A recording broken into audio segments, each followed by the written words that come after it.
Bismillahirrahmanirrahim. Assalamualaikum warahmatullahi wabarakatuh. Alhamdulillah wassalatu wassalamu ala Rasulillah wa ala alihi wa sahbihi wa mawala. Amma ba'du ikhwani wa akhwati fillah rahimani wa rahimakumullah.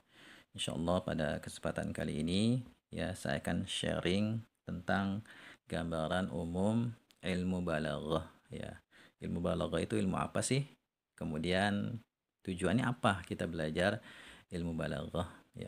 Sebelumnya perlu saya sampaikan bahwasannya ilmu balaghah ini merupakan satu dari sekian banyak cabang bahasa Arab ya.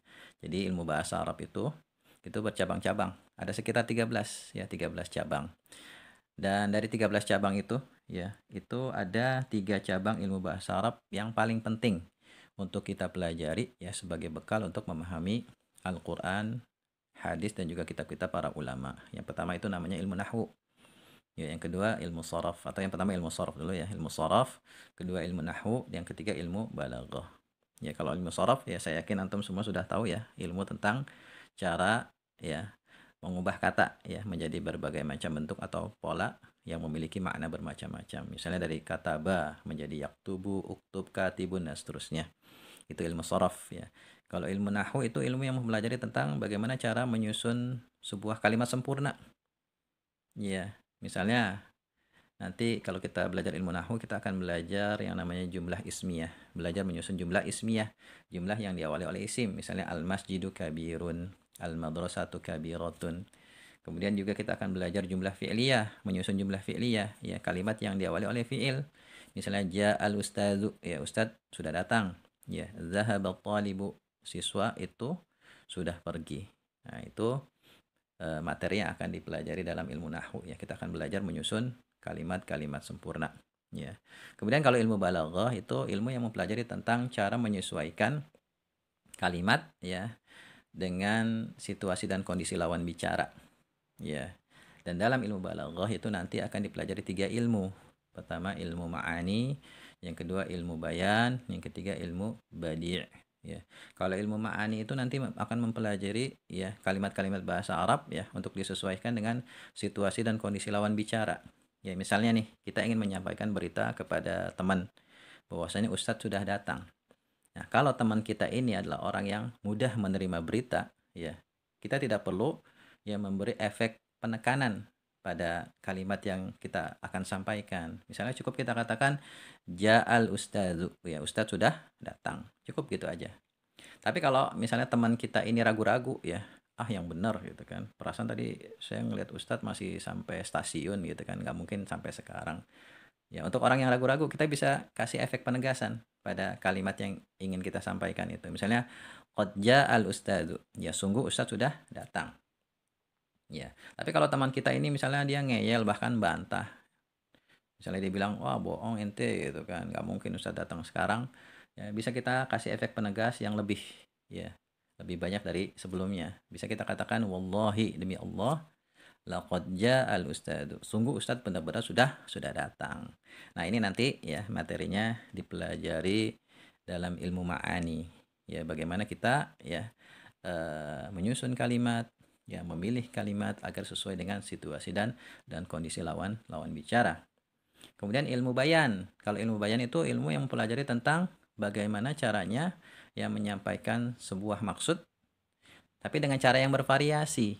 Ya, misalnya kita ingin menyampaikan kepada orang bahwasanya si fulan itu orangnya pemberani. Ya, kita bisa katakan ya fulan syuja, ya fulan itu pemberani. Tapi bisa juga kita katakan fulan kal asad, ya fulan itu seperti singa. Ya, bisa seperti itu. Atau misalnya nih, ya kita ingin menjelaskan kepada orang tentang macan ya, kepada anak kecil yang dia nggak tahu macan itu seperti apa karena dia belum belum ngelihat macan ya. Daripada kita jelasin panjang lebar misalnya macan itu bentuknya begini, kemudian warnanya begini dan seterusnya, ya bisa kita gunakan nanti pakai tashbih, penyerupaan. Ya, salah satu materi dalam ilmu bayan itu ada yang namanya nanti tashbih. Kita katakan kepada anak kecil itu an-namiru kal ya. Namir itu, macan itu seperti kucing, ya. Nah, nanti akan lebih jelas bagi dia. Atau misalnya ya, kita ingin ya menyampaikan kepada teman kita bahwasanya si Zaid ya suaranya bagus. Kalau lagi baca Quran suaranya bagus. Ya, kita bisa sampaikan misalnya Zaid sautuhu jamilun 'inda tilawatil Quran. Zaid suaranya bagus ya saat membaca Al-Quran. Bisa seperti itu. Ya, dan maksud sudah tersampaikan. Cuman kalau ingin lebih memberi kesan yang lebih gitu kan, lebih mudah difahami, kita bisa kasih penyerupaan misalnya Zaid kamisyari Rashid 'inda tilawatil Quran. Si Zaid itu seperti Misyari Rashid ya saat membaca Al-Quran. Oh, jadi ada gambaran yang lebih jelas. Ya, seperti apa sih bagusnya gitu. Nah, itu dipelajari dalam ilmu ilmu bayan. Kemudian yang ketiga ya dalam ilmu balaghah itu nanti dipelajari yang namanya ilmu badi'. Ya, ilmu badi' itu ilmu memperindah ucapan. Ya, contohnya banyak dalam Al-Qur'an seperti antum bisa lihat di surat An-Nas. Itu kan berakhiran sin ya. Birabin nas, malikin nas, ilahin nas itu ya dengan akhiran yang sama seperti itu kalimat akan lebih enak didengar. Ya, itu pelajarannya nanti ada di dalam ilmu ilmu badi'. Nah, ini gambaran umum ilmu ilmu balaghah dan insyaallah nanti ya perincian dari ketiga ilmu ini ya, ilmu ma'ani, ilmu bayan, ilmu badi akan saya sampaikan ya pada video-video berikutnya ya. Dan ini sifatnya hanya sebagai pengantar ya bagi kita yang ingin mempelajari ilmu balaghah supaya dengan adanya pengantar ini ya, pengantar memahami ilmu balaghah ini nanti antum kalau antum belajar ilmu balaghah dengan kitab apapun antum jadi lebih mudah untuk memahaminya. Dan insya Allah ya saya akan sharing materi ini juga di WA ya, di grup WA. Yang antum bisa bergabung, linknya ada di bagian deskripsi ya. Saya akan share mulai sekitar tanggal 9 Oktober ya, selama sepekan 9 Oktober sampai sekitar 16 Oktober, Senin sampai Ahad. Dan buku panduan yang akan saya gunakan adalah buku 26 catatan bahasa Arab. Jadi saya punya 3 buku yang berkaitan dengan kumpulan catatan bahasa Arab. Ada yang judulnya 44 catatan bahasa Arab, kemudian 37 catatan bahasa Arab, kemudian 26 catatan bahasa Arab. Yang itu isinya ya secara umum berisi pertama ya, berisi materi-materi bahasa Arab yang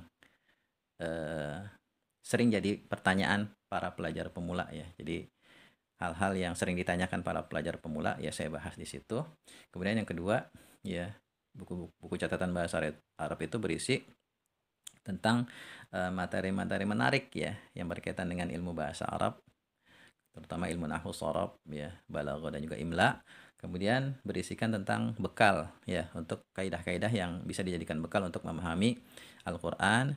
Kemudian yang keempat berisikan tentang materi-materi yang bisa dijadikan bekal untuk memahami ilmu balaghah. Nah, di buku yang berjudul 26 catatan bahasa Arab itu di bagian akhir itu saya sertakan pembahasan tentang pengantar memahami ilmu balaghah yang insya Allah nanti akan kita bahas bersama-sama ya. Silakan antum kalau pengen ikut ya bergabung silakan bisa lewat grup WA atau ya kalau saya ada waktu juga nanti saya akan bikin videonya juga ya sedikit demi sedikit. Ya, barangkali ini ya yang bisa kita bahas, semoga bisa difahami ya.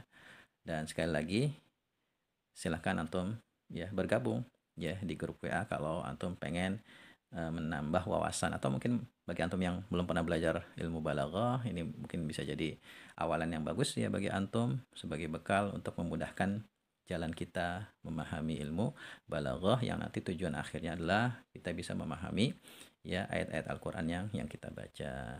Lebih dan kurangnya saya mohon maaf ya. Assalamualaikum warahmatullahi wabarakatuh.